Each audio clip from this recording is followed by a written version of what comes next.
ថ្ងៃនេះខ្ញុំនឹងនាំអ្នកទាំងអស់គ្នាទៅស្ដាប់រឿងខ្លាចាញ់ប្រាជ្ញាគីង្គក់និងអណ្ដើក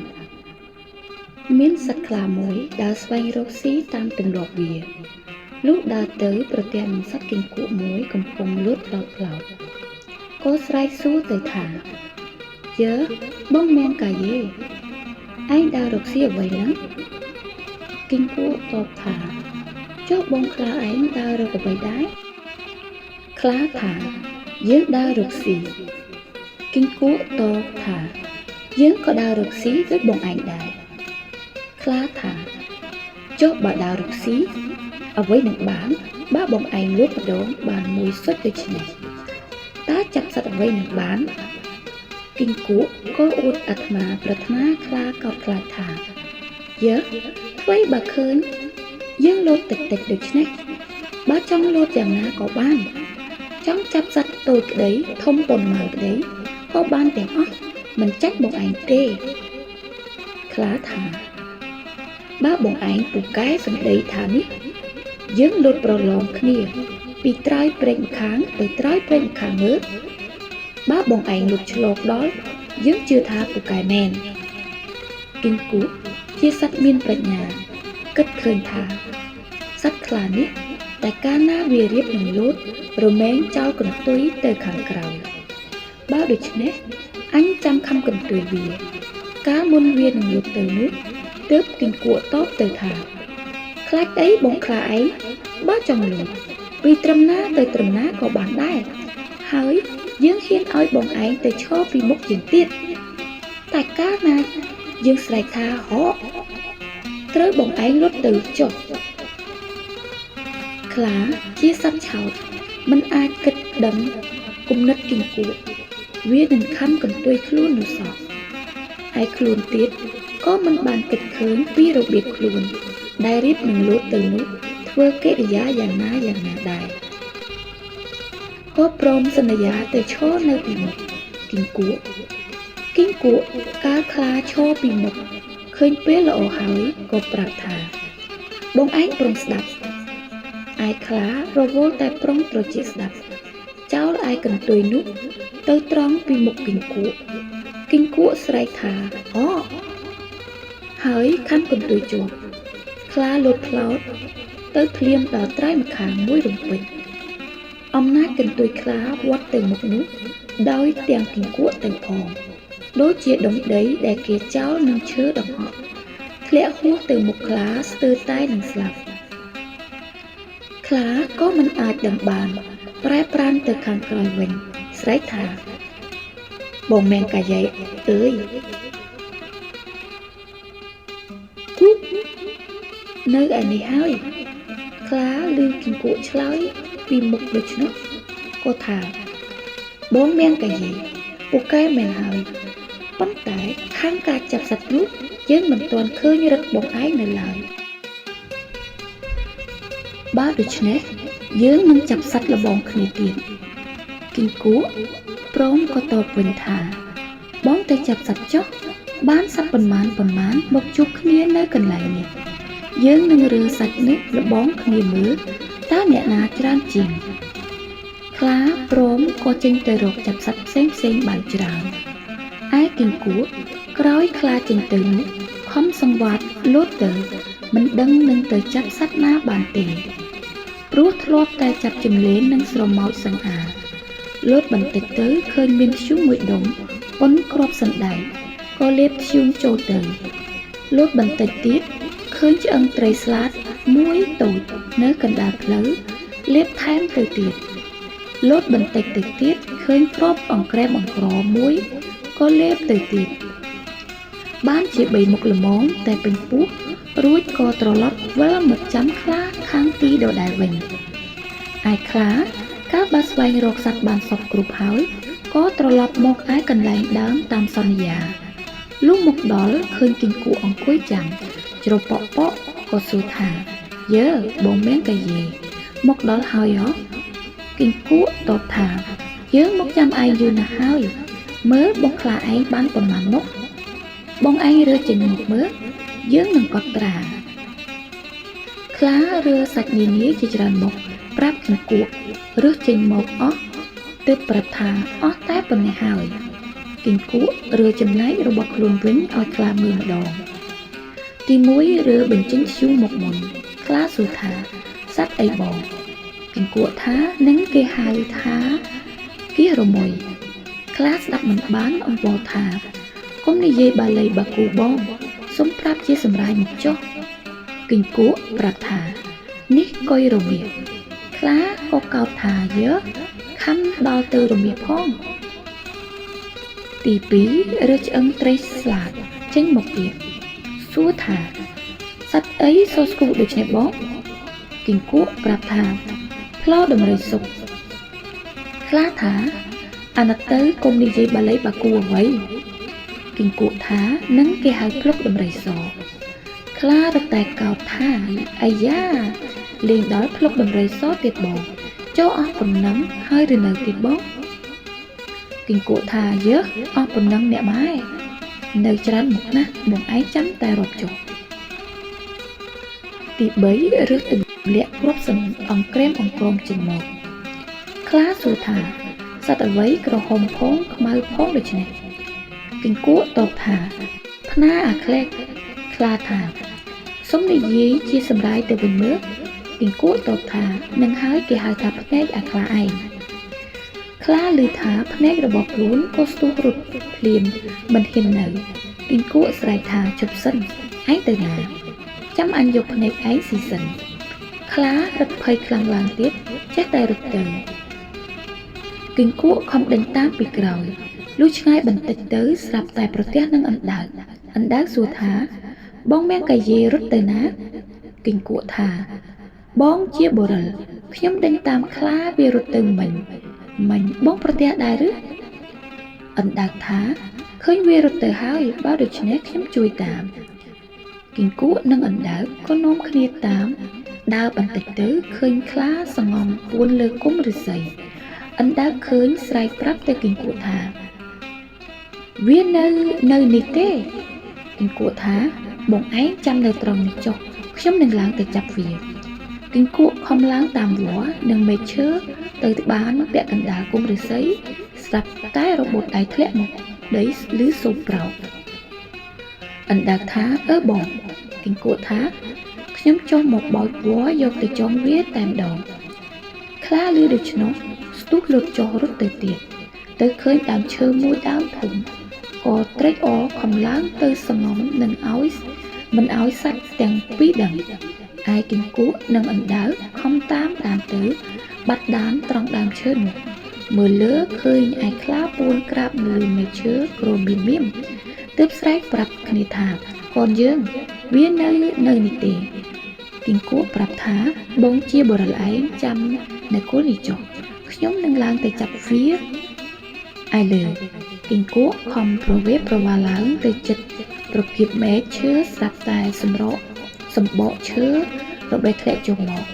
ដោយទាំងខ្លួនវាមកដល់ដីអណ្ដើកឃើញសួរថាម្ដេចដូច្នេះគីងគក់ថាយើងគិតរលំឈើនេះវិញឲ្យដួលមកនឹងចាប់អណ្ដើកបោលទង្គិចគល់ឈើនោះលឺសូរពពករួចគីងគក់ធ្វើបញ្ចេញសំឡេងឮតែក្រត់ហើយស្រែកបន្តទៀតថាហករលំឈើហើយខ្លាឮថាវារលំទទួលក្រឡេកមើលទៅលើឃើញពពករសាត់លឿនស្លាវស្មានថារលំមែនក៏ស្ទុះរត់ចុះទៅទៀតសត្វទាំងពីរចេះតែដេញតាមទៅឯខ្លារត់កាន់តែឆ្ងាយបានប្រទះនឹងតាចាស់ម្នាក់ធ្វើជាងដែកខ្លាចូលទៅសំពះតាចាស់នោះសូមឲ្យជួយយកអាយុខ្ញុំផងត្បិតគីងគក់និងអណ្ដើកវាដេញចាប់ខ្ញុំនឹងប្រហារជីវិតតាចាស់តបទៅនឹងខ្លាថានៅចុះសូមអញជួយឯងឲ្យរួចពីស្លាប់កុំឲ្យអាគីងគក់អណ្ដើកធ្វើអីបានយូរបន្តិចឃើញអណ្ដើកទៅដល់មុនខ្លាប្រាប់តាចាស់ថាអញណោមកទៀតហើយតាចាស់ថាមិនអីទេបើខ្លាចណាស់ត្រូវខំសពខ្លាំងទៅខ្លារត់តែសពខ្លាំងឡើងតាចាស់ចាប់អណ្ដើកមកបានយកទ្រព្យគូតអង្គុយហើយថាជាហើយចាំតែធ្វើដែករួចសឹមស្ងោបន្តិចឃើញគីងគក់ទៅដល់ទៀតខ្លាថាអានឹងហើយវាប្រាថ្នាតែភ្នែកខ្ញុំទេតាចាស់ប្រាប់ថា បើឯងខ្លាចណាស់ត្រូវយកខ្សែចងស្នប់ផ្ទាប់នឹងចង្កេះទៅខ្លាធ្វើតាមឯតាចាស់នោះគាត់ស្លៀកខោជើងធំពេកអង្គុយលើអណ្ដើកកំពុងតែពើតរូបកោសកំបិតភ្លេចគិតឯប្រដាប់របស់ខ្លួនខាងក្រោមធ្លាក់ស្តោកនៅកណ្ដាលវាលគីងគក់ក៏រលែកឃើញប្រាប់ទៅអណ្ដើកថាបងជាបុរសឯងមើលខាងក្រោមអណ្ដើកក៏រលែកទៅឃើញប្រដាប់តាចាស់នោះទាំងអស់ក៏មានចិត្តអភួយហើយអាចក្បាលចូលទៅក្នុងជើងខោខំក្រឹបដោយចង្គោមដាច់ត្រឹមគល់ទៅទាំងអស់តាចាស់ដួលបះជើងច្រោមគីងគក់ស្រែកថាទៅកូនយើងដួលមួយហើយខ្លាឃើញតាចាស់ដួលក៏ស្ទុះរត់ទៅដោយទាំងស្នប់នោះទៅផងគីងគក់ដេញតាមទៅដល់ជិតមាត់ស្ទឹងមួយមានទឹកជ្រៅគីងគក់ស្រែកឲ្យអណ្ដើកថាបងប្រយ័ត្នខំស្ទាក់កុំឲ្យវាលុតទឹកក្រែងបាត់ដានខ្លាលឺក៏លោតទៅក្នុងទឹកចូលក្នុងស្នប់ទឹកហូរខ្លាំងក៏នាំខ្លាលិចស្លាប់ទៅ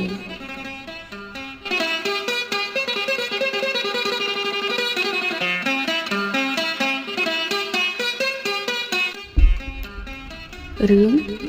ចចកកាលពីព្រេងនាយមានចចកត្រាស់ធំមួយដល់ខែលំហើយវាដើររកត្រពាំងបឹងបួរដែលរីងទឹកដើម្បីចាប់ត្រីស៊ីលុះទៅដល់ត្រពាំងមួយរីងទឹកអស់នៅតែប្រឡងមួយឃើញសត្វតែភក់មានត្រីកំពើបង្កងក្តាមជាច្រើនណាស់ចចកឃើញហើយមានចិត្តត្រេកអររីករាយគិតថាថ្ងៃនេះអញមានលៀបធំណាស់ជាលៀបចម្លែកជាងសប្តាហ៍ថ្ងៃឯកំពឹសមានប្រាជ្ញាឬចចកថាដូច្នោះហើយក៏និយាយលួងលោមចចកថាយើងទាំងអស់គ្នាសុទ្ធតែជាចំណីបងចចកឯងទាំងអស់ហើយប៉ុន្តែយើងប្រឡាក់ពួកណាស់បងឯងស៊ីយើងទាំងពួកដូច្នេះមិនឆ្ងាញ់ពិសាទេចចកឆ្លើយថាធ្វើដូចម្ដេចនឹងឆ្ងាញ់ពិសាកំពឹសឆ្លើយថាត្រូវបងចចកយកយើងទៅលាងទឹកឲ្យជ្រះស្អាតហើយសុំស៊ីនោះទើបឆ្ងាញ់ពិសាចចកថាដូចម្ដេចនឹងយកទៅលាងបានបើច្រើនដល់ម្លេះកំពឹសថាបងចចកកុំព្រួយចិត្តខ្ញុំធានាគិតឲ្យបងបានស្រួលប៉ុន្តែត្រូវបងឯងតាមខ្ញុំចចកឆ្លើយឡើងថាបងឯងធ្វើដូចម្ដេចក៏ខ្ញុំតាមទាំងអស់កំពឹសថាធ្វើដូច្នេះចូលបងឯងចូលមកដេកននាលក្នុងពួកនេះហើយយើងរកគ្នានឹងបានតោងខំរួមបងឯងនាំយើងទៅរកស្ទឹងបឹងបួរឯណាដែលមានទឹកថ្លាច្រើនបងឯងលាងយើងឲ្យស្អាតហើយសុំបងឯងស៊ីឆ្ងាញ់ពិសាតាមចិត្តចុះឯចចកជាសត្វលោភហើយល្ងង់ក៏ធ្វើតាមពាក្យកំផឹងកំពឹសនឹងត្រីក៏បបួលគ្នាតោងរួមចចកទៅលុះទៅដល់បឹងបួរធំវែងមានទឹកថ្លាល្អចចកដើរចុះទៅក្នុងទឹកអស់ត្រីកំពឹសលោតទៅក្នុងទឹកហើយប្រាប់ថាបងចចកឯងទៅជញ្ជូនមកឲ្យអស់សិនសុំបងស៊ីឲ្យឆ្អែតតែម្ដងយើងនៅចាំបងនៅទីនេះចចកក៏ទៅជញ្ជូនត្រីនិងកំពឹសមកលុះត្រាតែអស់ពីត្រពាំងនោះពួកត្រីកំពឹសក្តាមខ្យងដឹងថាចចកជញ្ជូនអស់ហើយក៏នាំគ្នាមុជក្នុងទឹកបាត់អស់ទៅពេលចចកដឹងថាកំពឹសបញ្ឆោតដូច្នេះហើយខឹងណាស់ដើរទៅបបួលសត្វធំតូចដំរីរមាសខ្លាគ្រប់ភាសាសត្វទាំងពស់ថ្លាន់ពស់ធំពស់តូចទាំងសត្វហើរគ្មានសេះសល់បន្តិចបបួលគ្នាមកបាចទឹកបឹងនោះឲ្យរីងនិងបានចាប់ត្រីក្នុងបឹងនោះស៊ីឲ្យអស់បានឲ្យពស់ថ្លាន់ធ្វើជាទំនប់សត្វឯទៀតក៏បបួលគ្នាបាចសត្វក្នុងបឹងដឹងថាចចកបបួលគ្នាបាចទឹកឲ្យរីងទាំងបឹងភ័យណាស់ក៏គិតគ្នាថា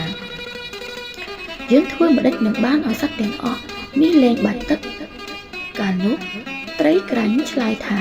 ខ្ញុំឮគេនិយាយថាបងសុភាទន្សាយជាអ្នកមានប្រាជ្ញាចេះដោះទុកមនុស្សសត្វផងជាច្រើនណាស់មកហើយបើដូច្នេះខ្ញុំនឹងទៅពឹងបងសុភាទន្សាយឲ្យមកជួយដោះទុកពួកយើងពួកត្រីគិតគ្នាហើយក៏ប្រើត្រីក្រាញ់ទៅអញ្ជើញសុភាទន្សាយត្រីក្រាញ់ប្រឹងននាលទៅដល់ត្រូវថ្ងៃក៏ក្រៀមស្រកាអស់ដល់ជប់សុភាទន្សាយចេញមករកស៊ីបានឃើញត្រីក្រាញ់ននាលដូច្នោះក៏សួរថាបងត្រីក្រាញ់ទៅណាត្រីក្រាញ់ឃើញសុភាទន្សាយហើយមានចិត្តត្រេកអរណាស់ និយាយអង្វរថាបងសុភាទន្សាយអាណិតខ្ញុំត្បិតត្រីទាំងអស់ក្នុងបឹងគេប្រើខ្ញុំមកឲ្យអញ្ជើញបងសុភាទន្សាយទៅត្បិតឮទាំងសត្វទាំងមនុស្សនិយាយថាបងជាអ្នកមានប្រាជ្ញាចេះកាត់សេចក្តីដោះទុក្ខបើអ្នកណាកើតទុក្ខបងតែងទៅជួយដោះទុក្ខគេមិនដែលខានឥឡូវមានដំរីក្របីគោរមារមាំងប្រះក្តាន់ជ្រូកពោធំពោតូចទាំងសត្វហាគឺកុកគ្រាលបង្គាលខ្យងទុំទូមក្អែកទឹកប្រវត្តិស្មោញទាំងប៉ុន្មានបានបបោគ្នាមកបាច់ទឹកបឹងឲ្យរីងនឹងបានចាប់អស់ត្រីអណ្ដើកកន្ធាយស៊ីជាចំណីឲ្យអស់ពីបឹងនេះឯងបើដូច្នេះបងសុភាទន្សាយអាណិតជួយដោះទុក្ខ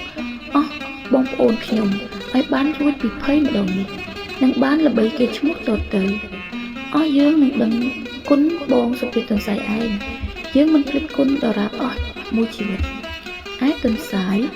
ឮត្រីក្រាញ់និយាយអង្វរដូច្នេះក៏ឆ្លើយថាបងត្រីក្រាញ់ទៅមុនចុះទៅប្រាប់អស់បងប្អូនកុំឲ្យភ័យចាំខ្ញុំជួយដោះឲ្យរួចកុំមានចិត្តបារម្ភឡើយត្រីក្រាញ់ក៏ត្រឡប់ទៅវិញឯទន្សាយលុកព្រឹកព្រហៀងឡើងទៅមាត់បឹងឃើញអស់សត្វកំពុងបាចទឹកក៏យកស្លឹកឈើដែកដង្កូវស៊ីធ្លុះធ្លុះមកធ្វើជាសម្បុត្រហើយស្រែកហៅ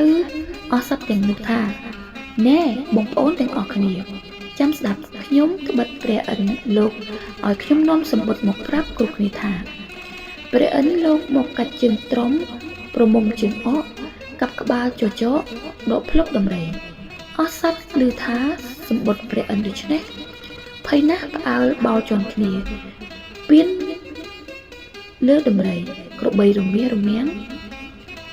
ស្ទុះបោលទៅជន់លើពោះថ្លាំជាទំនប់ដាច់ខ្លួនជា2ជា3កំណាត់ធ្លាយទំនប់លិចទឹកស្លាប់អស់សត្វទាំងនោះក៏ទៅជាចំណីត្រីវិញតាំងពីថ្ងៃនោះមកអស់សត្វទាំងពួងកោតខ្លាចប្រាជ្ញាសុភាទន្សាយទុកសុភាទន្សាយជាគ្រូអាចារ្យទាំងអស់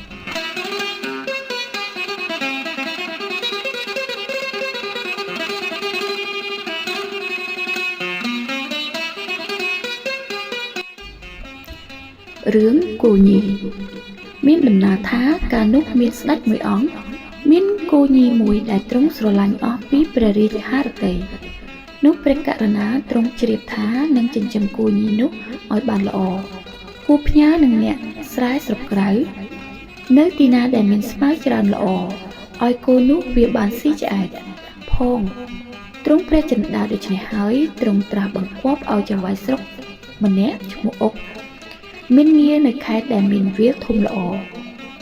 មកទទួលគោញីនោះនាំទៅខ្វៀលឯស្រុកស្រែចៅហ្វាយស្រុកចូលមកហើយទ្រង់មានបន្ទូលថាត្បិតអញផ្ញើមេគោមួយនេះឲ្យរាជខេត្តចៅហ្វាយស្រុកឯងខ្វៀលរក្សាតែសត្វនេះយ៉ាងល្អចម្លែកប្លែកហើយអញស្រឡាញ់ណាស់ផងដូច្នេះឲ្យគេចិញ្ចឹមថែទាំឲ្យល្អ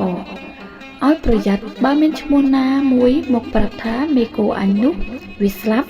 អញនឹងកាប់ក្បាលអានោះឥតឡើយឮដូច្នេះហើយចៅហ្វាយស្រុកក្រាបទូលទទួលថាព្រះករុណាវិសេសហើយនាំគោញីនោះចេញទៅខេត្តវិញមកដល់ហើយចៅហ្វាយស្រុកប្រមូលអស់20000មេស្រុកជំទប់រាជទាំងអស់ផ្ដាំថាគោញីមួយនេះរបស់លួងជាម្ចាស់ទ្រង់បានផ្ញើឲ្យយើងខ្វៀលរក្សាថែទាំឲ្យស្រួល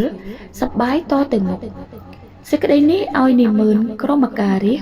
យកចិត្តទុកដាក់ជួយទាំងអស់គ្នាឲ្យមេគូនេះចម្រើនកុំខានឡើយតែមិនឈឺឆ្អើរក្សាទេឲ្យនៅជាស្លាប់នោះព្រះករុណានឹងឲ្យកាប់ក្បាលយើងទាំងអស់គ្នាគ្មានប្រណីឡើយនោះ20000ក៏រករើសភូមិណាដែលមានស្មៅច្រើនល្អយ៉ាងឯកឲ្យរាជភូមិនោះយកមេគោរបស់លួងទៅខ្វៀលឲ្យសំខាន់ឯរាជក៏ចេះតែខំប្រឹងយកចំណីឲ្យមេគោនោះស៊ីតែរាល់ថ្ងៃសប្តាហ៍ថ្ងៃវេលានោះមេគោនោះវាឡើងជាធាត់ណាស់ពុំចេះដើររកស៊ីទេចាំតែក្នុងរូងឲ្យរាជយកអ្វីឲ្យវាស៊ីក៏រាជចេះតែយកចំណីជាច្រើនពេញកញ្ជើការុងជារៀងរាល់វេលា យកស្មៅខ្ចីខ្លះសំណាបខ្លះទំពាំងឬស័យខ្លះស្រូវខ្លះគូពោតខ្ចីខ្លះឯគូនោះវាស៊ីក្រៃពេកទាល់តែស្លាប់ទៅដោយសារតែវាស៊ីហួសឃើញដូច្នេះរាជតូចចិត្តទៅប្តឹងជំទប់រត់ទាំងខ្លាចទៅប្តឹងមេស្រុកភ័យណាស់ពុំហ៊ានទៅជម្រាបលោកចៅហ្វាយទៅប្តឹងត្រឹមស្មៀនភ័យព្រលឹកទៅជម្រាបបាឡាត់ឮតាមសេចក្តីក៏ញ័រទាំងដៃទាំងជើងចូលទៅឯលោកចៅហ្វាយឃើញបាឡាត់ដូច្នេះក៏សួរថាកាត់គ្រោះអ្វីក៏លោកបាឡាត់ញ័រទាំងដៃទាំងជើងយ៉ាងម្ល៉េះនោះបាឡាត់ឆ្លើយទៅវិញថាខ្ញុំប្របាទពុំហ៊ាននិយាយទេឯចៅហ្វាយប្រាប់ថាមិនអីទេឲ្យលោកបាឡាត់និយាយចុះនោះបាឡាត់និយាយថាសូមមេត្តាប្រោសត្បិតមេគោព្រះករុណាវាស្លាប់ទៅហើយឮដូច្នេះចៅហ្វាយស្រុកក៏ស្រុតញ័រសពសាច់ស្រែកថាខ្ញុំអើយម្ដងនេះឃើញជាផុតជីវិតហើយត្បិតលួងជាម្ចាស់ជីវិតមានព្រះបន្ទូលផ្ដាំថាបើនរណាទៅទូលថាមេគោនោះស្លាប់នឹងឲ្យកាប់ក្បាលយីខ្ញុំពុំព្រមទៅថ្វាយបង្គំក្រាបទូលតាមដំណើរទេឲ្យលោកបាឡាត់ទៅចុះឯបាឡាត់ប្រកែកឯការដែលចូលទៅក្រាបទូលព្រះករុណាក្នុងវេលានេះជាក្រសួងរបស់ចៅវាយស្រុកពុំគួរប្រើនាមណាទៅជួសឡើយប្រកែកគ្នាទៅវិញទៅមកជាយូរខ្លាំងណាស់កាលនោះជួនជាកូនក្រមុំចៅវាយស្រុកដើរលេងក្នុងចំការចិត្តខាងសាលាខេត្តឬចៅវាយស្រុកជាឪពុកសឹកខ្សួលដូច្នេះក៏នាងឡើងទៅសាលាសួរថាអើយមានការអ្វីឲ្យបារម្ភចិត្តម្ល៉េះនោះចៅវាយស្រុកប្រាប់មកវិញថាកូនអើយឪពុកមានសេចក្តីវេទនាណាស់ត្បិតកូនញីរបស់លួងវាស្លាប់ទៅហើយឯព្រះករុណាបានផ្ដាំថាបើអ្នកណាចូលទៅក្រាបទូលថាមេគោនោះស្លាប់ព្រះករុណានឹងកាប់ក្បាលអ្នកនោះឥតប្រណីហេតុនេះបានជាឪពុកមានធុរៈជាខ្លាំងណាស់ពុំព្រមចូលទៅក្រាបទូលតាមសេចក្តីទេឮដូច្នេះហើយនាងឆ្លើយមកវិញថាកុំឲ្យឪពុកព្រួយចិត្តបើឪពុំហ៊ានទៅមិនអីទេខ្ញុំសូមទៅជួសចៅវាយស្រុកខាត់ពុំព្រមឲ្យនាងទៅក្រែងស្ដេចកាប់ក្បាលនាងតាមព្រះបន្ទូលឯចៅវាយខាត់យ៉ាងណាក៏នាងមិនព្រមស្ដាប់ចេះតែអង្វរឲ្យឪពុកបើកច្បាប់ឲ្យទៅដល់ចៅវាយទាល់គំនិតបើកកូនទៅតាមប្រាថ្នាចិត្តទៅនោះនាងរៀបចំ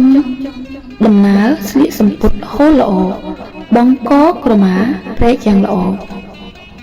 ចូលទៅគាល់នៅអង្គុយស្ងៀមនឹងគេនោះស្ដេចទតឃើញនាងក្រមុំនោះមានរូបល្អណាស់មានព្រះបន្ទូលសួរថានាងមកពីណាអញពុំដែលស្គាល់មុខសោះនោះនាងក្រាបទូលថាពោម្ចាស់ខ្ញុំម្ចាស់មិនមែននៅក្រុងទេខ្ញុំម្ចាស់នៅស្រុកក្រៅខ្ញុំម្ចាស់ជាកូនចៅវាយស្រុកឈ្មោះអុកនោះស្ដេចមានព្រះបន្ទូលសួរថាចៅវាយស្រុកអុកដែលចិញ្ចឹមមេគោអញនោះឬអីនាងក៏ក្រាបទូលថាពោម្ចាស់ខ្ញុំម្ចាស់ជាកូនចៅវាយស្រុកនេះឯងនោះព្រះករុណាក៏ទ្រង់ព្រះសមណណាសួរថាឯមេគោអញសប្ថ្ងៃនេះមេគោព្រះករុណាវាពុំចេះផឹកទឹកទេស្ដេចឮដូច្នេះឆ្ងល់ណាស់សួរទៀតថាវាស៊ីស្មៅស្រួលទេនោះនាងឆ្លើយឡើងវិញវាពុំចេះស៊ីស្មៅទេស្ដេចសួរថាបើដូច្នេះមេគោអញទៅធ្វើអ្វីនាងទូលថាវាពុំចេះបន្ទោមុតទេនោះស្ដេចក៏ឆ្ងល់រឹតតែខ្លាំងឡើងសួរតាអ្វីទៀតឯនាងក្រាបទូលថាមេគោនោះវាលែងបន្ទោលមុខផងស្ដេចក៏ស្រែកថាណាហើយមេគោអញវាពុំចេះផឹកទឹកពុំចេះស៊ីស្មៅលែងនោមលែងជូរអាចនោះដូចជាមេគោអញវាស្លាប់ទៅហើយនាងក៏ក្រាបទូលថាសូមទ្រង់ព្រះមេត្តាប្រោសព្រះករុណាមានព្រះបន្ទូលថាមេគោនោះវាស្លាប់ហើយឯខ្ញុំម្ចាស់មិនបានក្រាបទូលថាដូច្នោះសោះហេតុនេះមិនមែនជាក្បាលខ្ញុំម្ចាស់ទេដែលគួរកាប់នោះឮដូច្នេះហើយស្ដេចក៏ទ្រង់ព្រះសម្រួលពុំមានខ្ញាល់ឡើយទ្រង់ព្រះរាជទានរង្វាន់ទៅនាងវិញផង ហើយមានព្រះបន្ទូលត្រាស់បង្គាប់ឲ្យទឹមព្រះរាជរថមួយនាំនាងវិលទៅផ្ទះវិញទ្រង់អភ័យទោសទាំងអស់